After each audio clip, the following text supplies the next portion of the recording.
Elimination chamber 2026 முடிஞ்சதுக்கப்புறம் ஒரு தரமான சம்பவம் நடந்திருக்கு. அது என்னன்றதை தெரிஞ்சுக்கலாம். அதெல்லாம் தெரிஞ்சுக்கிறது முன்னாடி நீங்களும் நம்ம சேனலை சப்ஸ்கிரைப் பண்ணிச்சுக்க. இதே போல இன்ட்ரெஸ்ட்டாக ரெஸ்லிங் பார்க்குறவங்க ஃப்ரெண்ட்ஸுக்கு இந்த வீடியோ ஷேர் பண்ணி விட்டுட்டு தொடர்ந்து பாருங்க. எலிமினேஷன் சேம்பர் 2026 மெயின் ஈவெண்ட் ஒரு தரமான மேட்சாக இருந்துச்சு. இந்த மேட்சில் நம்ம பல சம்பவம் பார்த்தோம், பல ஷாக்கிங்கான மூமெண்ட் பார்த்தோம்.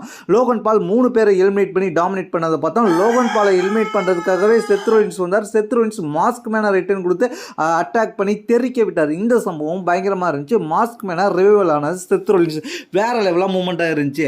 இதெல்லாம் ஒரு புறம் இருக்கும்போது இந்த எலிமினேஷன் சேம்பர் மெயின் ஈவெண்ட்டை ட்ரீம் மேக்கரை உள்ள புந்து கோடி ரோட்ஸ் அட்டாக் பண்ணும்போது ராண்டி ஆர்டன் ட்ரீம் மேக்கரை அட்டாக் பண்ணி அதுக்கப்புறம் கோடி ரோட்ஸ் ட்ரீம் மேக்கருக்கு கிராஸ் ரோட்ஸ் போட்டு அதுக்கப்புறம் ராண்டி ஆர்டன் இதுதான் சந்தர்ப்பம் சொல்லி கோடி ரோட்ஸ்க்கு ஆர்கே போட்டு மேட்சை முடிச்சு வின் பண்ணியிருப்பாரு. இந்த சம்பவம் பார்த்துருப்போம்.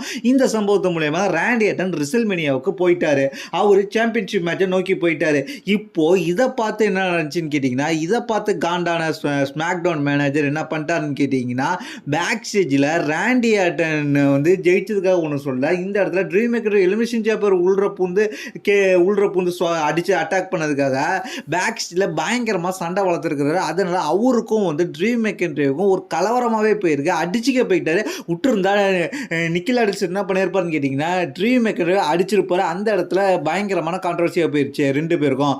அது மட்டும் இல்லாமல் இவங்க ரெண்டு பேருக்கும் நடந்த கான்ட்ரவர்சி முடிஞ்சதுக்கப்புறம் after the elimination chamber press மீட்ல என்ன சொல்லியிருக்காங்க, போஸ்ட் ஷோவில் என்ன சொல்லியிருக்கான்னு கேட்டிங்கன்னா, கருப்பான நிக்கிலாடிஸ் வந்து மைக்கை வாங்கி பயங்கரமாக ஒரு ஸ்பீச் கொடுத்தா, ட்ரீம் மேக்கர் உனக்கு மீண்டும் ஒரு சாம்பியன்ஷிப் மேட்ச், அது எப்போன்னு கேட்டிங்கன்னா அடுத்து நடக்க போகிற ஸ்மாக் டவுன், அதுவும் நீ கோடி ரோட்ஸ்க்கு எதிராக சாம்பியன்ஷிப்பை டிஃபெண்ட் பண்ணலாம். அந்த மேட்ச் வந்து 1-on-1 மேட்ச் நடக்க போகுது அப்படின்ற மாதிரி மேட்சை கன்ஃபார்ம் பண்ணிட்டாரு. வர ஸ்மாக் டவுனில் கோடி roads vs dream maker WWE undistributed universal championship match நடக்க போகுதுன்றதை இப்போ அஃபிஷியலாக கன்ஃபார்ம் பண்ணிட்டாங்க. இதுதான் ஆஃப்டர் எலிமினேஷன் சேம்பர் நடந்துச்சு.